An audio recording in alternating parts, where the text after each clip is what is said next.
Hello friends, welcome to EPG Pathshala.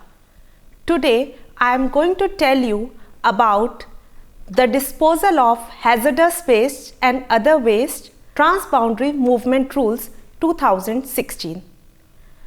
After hearing this lecture, you will be able to understand that what are the rules which govern the transboundary movement of hazardous and other waste.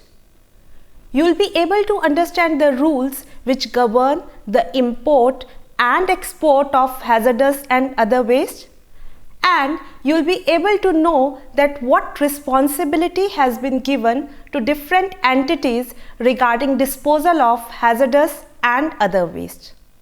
Now first of all, let us start with the introduction. Hazardous and other waste.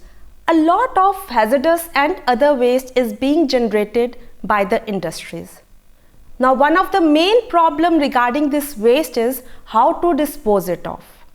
So the disposal is the main issue, and if the rules are not governed properly and the disposal is in an improper manner, then there is problem of soil pollution. This pollution can also enter water and can lead to water pollution. This further leads to health related problems.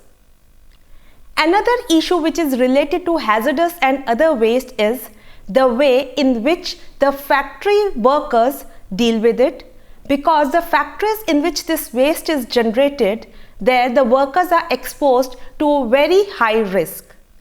So basically the government wanted to address this issue, and it was in this regard that Hazardous and Other Waste Management and Transboundary Movement Rules 2016 was passed by the government. Now before understanding the rules, let me give you a brief overview of the rules.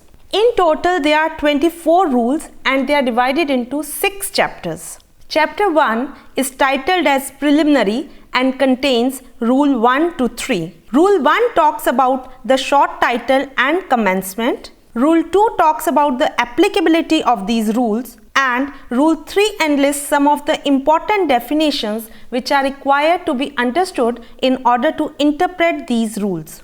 Moving forward, Chapter 2 is titled as Procedure for Management of Hazardous and Other Waste. It contains Rule 4 to Rule 10.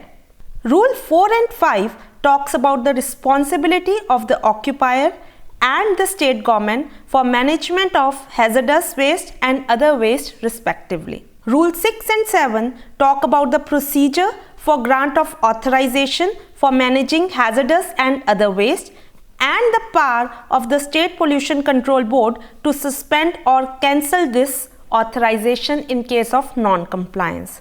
Rule 8 talks about storage of hazardous and other waste. Rule 9 talks about utilization of hazardous and other waste, and Rule 10 talks and empowers the Ministry of Environment, Forest and Climate Change as well as the Central Pollution Control Board to issue guidelines or standard operating procedures for environmentally sound management of hazardous and other waste from time to time. Chapter 3 is titled as Import and Export of Hazardous and Other Waste and contains Rule 11 to Rule 15. These rules basically govern the import and export of hazardous and other waste. Rule 11 envisages that Ministry of Environment, Forest and Climate Change is the nodal agency to deal with the transboundary movement of hazardous and other waste. Rule 12 talks about the strategy that is to be followed in India as far as import and export of hazardous and other waste is concerned. It enlists rules and conditions subject to which import and export of hazardous and other waste can be undertaken. Rule 13 and 14 talks about the procedure that is to be followed for import and export of hazardous and other waste respectively. Rule 15 talks about the conditions which shall render the import and export of hazardous and other waste illegal. Moving forward, Chapter 4 is titled as Treatment, Storage and Disposal Facility for Hazardous and Other Waste. It contains Rule 16.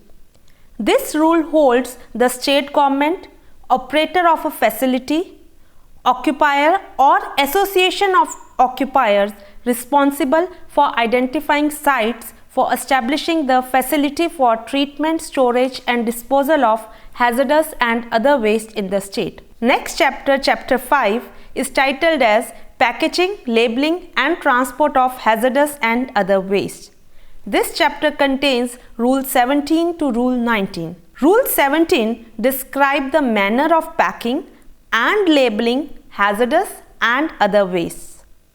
Rule 18 and Rule 19 tells the procedure to be followed while transporting the hazardous and other wastes. The last chapter of the rule is titled as Miscellaneous and is numbered as Chapter 6 and contains Rule 20 to 24. Rule 20 and 22 talks about the responsibility of the occupier handling hazardous or other waste and operator of disposal facility to maintain records and returns and their duty to intimate the State Pollution Control Board in case of accident.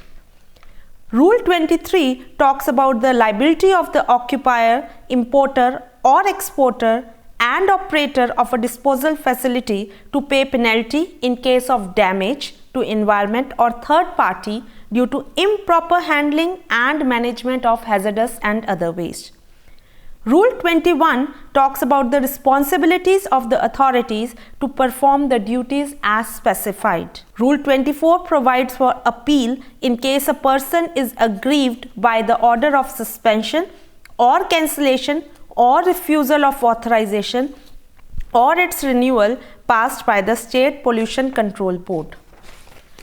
Now, once the overview of the rules is clear, let us move to the applicability of the rules.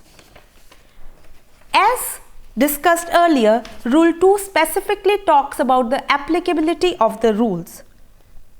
Now, please remember that these rules are applicable to two categories. One is to hazardous waste and second is to other waste. Now, let us understand what is hazardous waste. According to Rule 3, Sub-Rule 17, hazardous waste means any waste which by reason of characteristics such as physical, chemical, biological, reactive, toxic, flammable, explosive or corrosive causes danger to health or environment. It also includes the waste generated during the manufacturing processes of the commercial products such as industries involved in petroleum refining, production of pharmaceuticals, petroleum, paint, aluminium, electronic products, etc. For more details into this, you can see Schedule 1 that is attached to the rules, which gives a detailed list of processes through which hazardous waste is generated. Now, hazardous waste also contain waste having a concentration limit of a constituent more than that specified in Schedule 2 or exhibit characteristics such as flammability or ignitability or corrosivity or reactivity, etc. due to the presence of any hazardous constituents.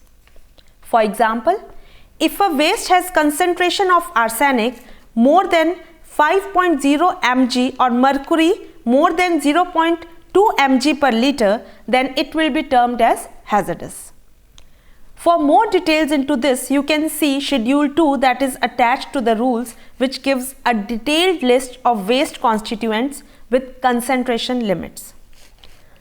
In case of import or export, waste such as those specified in Part A and Part C of Schedule 3 is considered as hazardous waste. Now, moving on to the second category, that is other waste. Other waste means waste specified in Part B and Part D of Schedule 3 for import or export and includes all such waste that is generated indigenously within the country. It is important to remember that these rules are not applicable to first, wastewater and exhaust gases as are covered under the provisions and Rules of Water Act and the Air Prevention and Control of Pollution Act. Secondly, the rules are not applicable to the waste arising out of the operation from ships beyond 5 kilometers of the relevant baseline as covered under the provisions and rules of the Merchant Shipping Act. The rules are also not applicable to radioactive waste that are covered under the provisions and rules of Atomic Energy Act. The rules are also not applicable to biomedical waste that is covered under the Biomedical Waste Management and Handling Rules 1998 and waste covered under the Municipal Solid Waste Management and Handling Rules. Now, once it is clear that what is meant by hazardous waste and other waste, let us move on to see that who is responsible for managing hazardous waste and other waste. Now, it is important to remember that industries are generating a lot of hazardous and other waste while processing, manufacturing, etc. Disposal of this hazardous waste is a cumbersome procedure. So, the rules entrust that the responsibility for the management of such hazardous and other waste is on the occupier as well as the state government. Now, let us understand what is the responsibility of the occupier. Rule 4, Sub-Rule 2 casts a responsibility on the occupier of this place for safe and environmentally sound management of hazardous and other waste. The occupier shall follow a number of steps for the management of hazardous and other waste. These steps are prevention, minimization, reuse, recycling, recovery, co-processing, and safe disposal. It is important to note that these steps are to be followed in a hierarchical manner. That is, the occupier should in the first place try preventing the generation of hazardous and other waste or try to minimize it. Then effort should be made to reuse or recycle this hazardous and other waste. Thereafter, effort should also be made for recovery of specific material from this hazardous and other waste.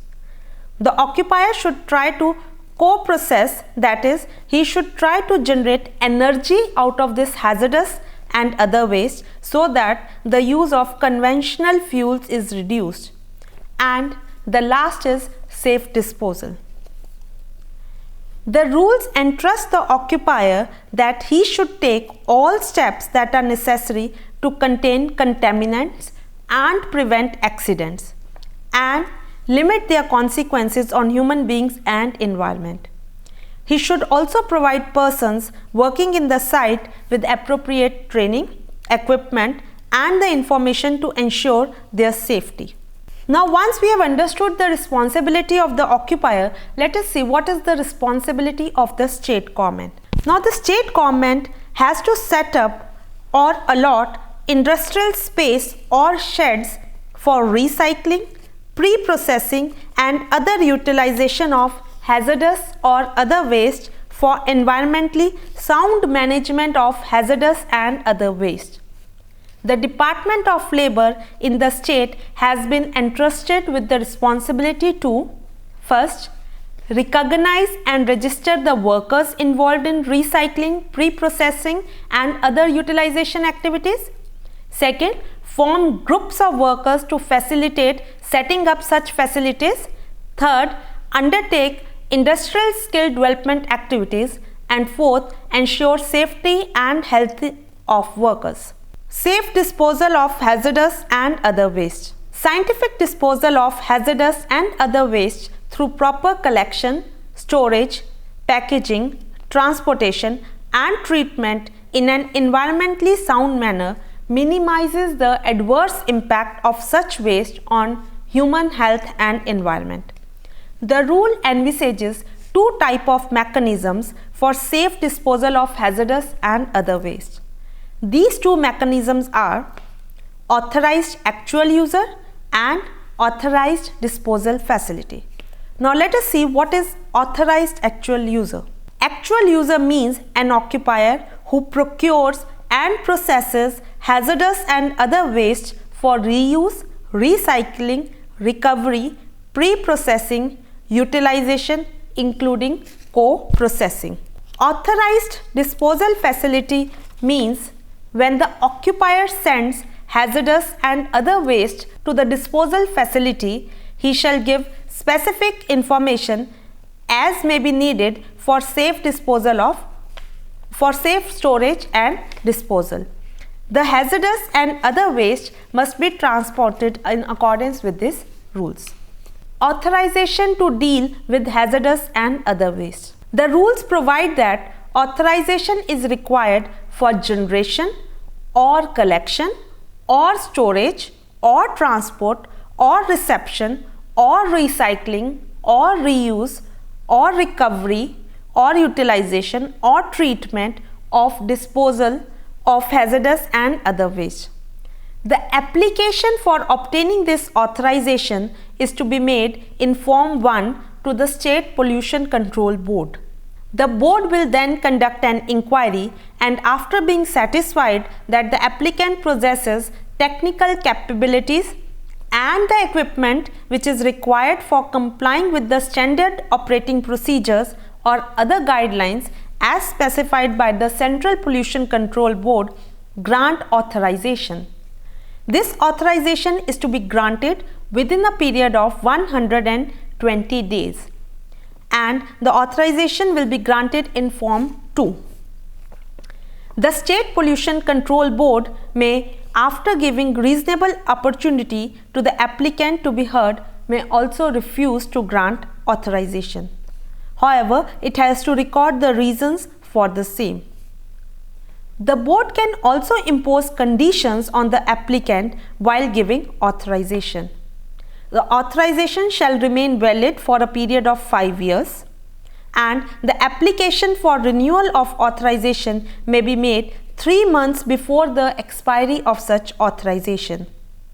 The applicant who has been authorized has to maintain records of hazardous and other waste in a passbook that is to be issued by the State Pollution Control Board. The board is also empowered to suspend or cancel the authorization if the holder of the authorization has failed to comply with the conditions or has failed to comply with any rule or any provision of the Environment Protection Act 1986 under which these rules have been framed. However, before suspension or cancellation of authorization, the applicant should be heard, and the reasons for suspension or cancellation must be recorded in writing. The authorization can be suspended or cancelled for such period as is necessary in public interest. However, no authorization is required if a person was authorized under the Hazardous Waste Management, Handling and Transboundary Movement Rules 2008 till the period of expiry of authorization under those rules. Now let us see how hazardous and other waste can be utilized. The utilization of hazardous and other waste as a resource or after pre-processing, either for co-processing or for any other use, including within the premises of the generator, shall be carried out only after obtaining authorization from the State Pollution Control Board. The utilization is to be made on the basis of standard operating procedures or guidelines as are provided by the Central Pollution Control Board. In cases where standard operating procedures or guidelines are not available for specific utilization, the approval has to be sought from Central Pollution Control Board, which shall grant the approval on the basis of trial runs. Storage of hazardous and other waste. The occupiers of facilities may store the hazardous and other waste. However, this period shall not exceed 90 days, and they have to maintain a record of the sale, transfer, storage, recycling, recovery, pre-processing, co-processing and utilization of such waste. These records are to be made available whenever called for inspection. However, this period of 90 days can be extended by the State Pollution Control Board in cases where First, occupiers do not have any access to any treatment, storage, disposal facility in the concerned state, or second, where the waste needs to be specifically stored for development of a process for its recycling, recovery, pre-processing, co-processing or utilization. The period can be extended to 180 days in case of small generators, actual users and disposal facility operators, or in any other case on justifiable grounds. Now let us see how import and export of hazardous and other waste is regulated. The rules prohibit import of hazardous and other waste specified in Schedule 6. The rules also prohibit import of hazardous and other wastes for disposal. However, the import is permitted for recycling, recovery, reuse and utilization, including co-processing. The Ministry of Environment, Forest and Climate Change is the nodal agency to deal with the transboundary movement of hazardous and other wastes. The waste that can be imported are specified in Schedule 3 attached to the rules. The items mentioned in Part A of this schedule can be imported with the prior informed consent of the exporting country and permission of the Ministry of Environment, Forest and Climate Change. The items mentioned in Part B of Schedule 3 can be imported by the actual users with the permission of the Ministry of Environment, Forest and Climate Change. The permission can be obtained by applying in Form 5 to the Ministry. The Ministry shall examine the application and shall make any comments and observations on that and may grant the permission for import within a period of 60 days.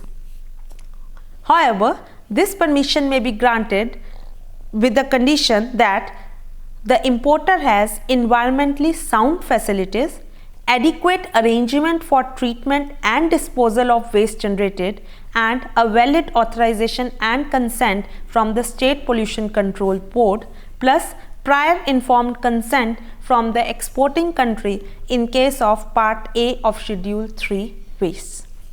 The items mentioned in Part 3 of the schedule can be imported without permission, subject to furnishing of information to custom authorities. This information is to be furnished in Form 6 accompanied by requisite documents. Moving on to export, the export of hazardous and other waste from India listed in Part A, Part B, Part C of Schedule 3 and Schedule 6 shall be with the permission of Ministry of Environment, Forest and Climate Change. The application for the same is to be filed with the Ministry in Form 5. The Ministry may impose conditions for export. The exporter has to maintain records of the same and has to ensure that the shipment is accompanied with movement document as specified in Form 6. Illegal traffic. It is important to note that the import and export of hazardous or other wastes shall be deemed illegal if it is done without the permission of central government in accordance with these rules, or the permission has been obtained through falsification, misrepresentation or fraud, or it does not conform to the shipping details provided in the movement documents, or it results in deliberate disposal, that is dumping of hazardous or other waste in contravention of the Basel Convention and general principles of international or domestic law. Treatment, storage and disposal facility for hazardous and other waste. The state government, occupier, operator of a facility or any association of occupiers shall be individually or jointly or severally responsible for identification of sites for establishing the facility for treatment, storage and disposal of hazardous and other waste in the state. The State Pollution Control Board shall monitor the setting up and operation of this facility regularly. Where an accident occurs during transportation or at the facility of the occupier, or operator of a facility handling hazardous or other waste, the occupier or the operator or the transporter shall immediately intimate this to the State Pollution Control Board through telephone, email, and subsequently send a report in Form 11. Now let us move on to the packaging, labeling and transport of hazardous and other waste. Any occupier of a place or operator of a facility handling hazardous and other waste shall ensure that the hazardous and other waste are packed in a suitable manner for safe handling, storage and transport as per the guidelines that are issued by the Central Pollution Control Board from time to time. The labels shall be of non-washable material, weatherproof and easily visible, and shall comply with other conditions mentioned in Form number 8. The transportation of hazardous and other waste shall be in accordance with the provisions of these rules and the rules made by the central government under the Motor Vehicles Act and the guidelines issued by the Central Pollution Control Board. The waste shall be accompanied by the movement documents in Form 10. The transported waste should be labelled properly and the transporter should be provided with the information about the measures that are to be undertaken in case of an emergency. Liability under the rules. The occupier, importer, exporter and operator of the disposal facility shall be liable for all damages that are caused to the environment or third party due to improper handling and management of hazardous and other waste. The occupier and the operator of disposal facility shall be liable to pay financial penalties as are levied for any violation of the provision under these rules by the State Pollution Control Board with the prior approval of the Central Pollution Control Board. Appeal. If any person is aggrieved by any order of suspension or cancellation or refusal or of authorization or its renewal passed by the State Pollution Control Board, then the person may prefer an appeal to the appellate authority, which is the Environment Secretary of the state. The appeal may be preferred in Form number 12. It has to be filed within a period of 30 days from the date on which the order is communicated to him. However, the appellate authority is also empowered to entertain the appeal after the expiry period of 30 days if it is satisfied that the appellant was prevented by sufficient cause from filing the appeal in time. Every appeal shall be disposed of within a period of 60 days from the date of its filing. Now, once we are well versed with the rules, let us move on to see what is the judicial attitude towards these rules. In a landmark case of Research Foundation for Science versus Union of India, the Supreme Court of India has made it clear that Union of India will ensure that the disposal of hazardous waste does not in any way lead to any environmental pollution. It also said that there was lack of concerted and consistent effort on the part of the ministry to show implementation of hazardous waste rule, and the Supreme Court has appointed a high-powered committee in this regard. In the case of Ganpati Metals versus MSTC Limited, the Supreme Court clarified that the rules relating to disposal of hazardous waste imposing statutory obligations shall be applicable to the parties concerned irrespective of the fact whether they have been referred to or not in the tender notification. To conclude, we can say that industries generate a lot of hazardous waste and other waste. Safe disposal of hazardous waste and other waste is required so that the coming generations as well as this generation do not face the problem of pollution. Plus, these wastes also create a lot of health problems. The workers who are working in the factories also are exposed to a number of risks. So, to conclude, we can say that the rules that have been framed by the government should be followed in spirit so that the hazardous waste and the other waste that is generated is disposed of in an environmentally sound manner. Thank you.